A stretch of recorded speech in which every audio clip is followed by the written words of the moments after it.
Look, it's got to really hurt, hasn't it, to be losing the support of Sajid Javid. Not only did they work together in the Treasury and they quit famously a few weeks ago together, bringing down Boris Johnson, but also they're old friends, going to the cinema to watch Star Wars together.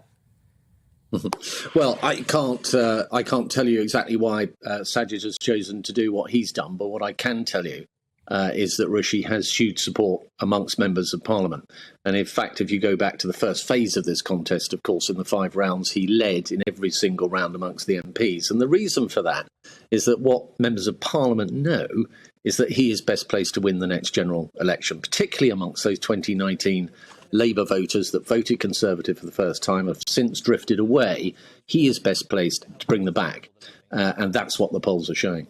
Well, look, you say you can't tell us why Sajid Javid decided to endorse Liz Truss. I can tell you why. He said that we're in danger of sleepwalking into a high-tax, low-growth economy and that Liz Truss was the only candidate challenging the status quo.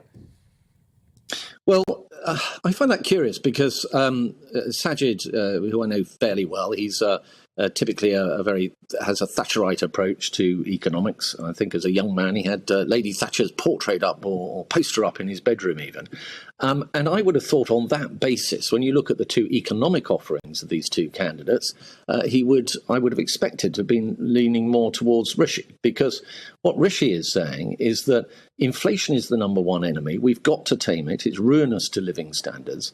And the worst thing that we can do now is £60 billion worth of unfunded tax cuts that will stoke inflation.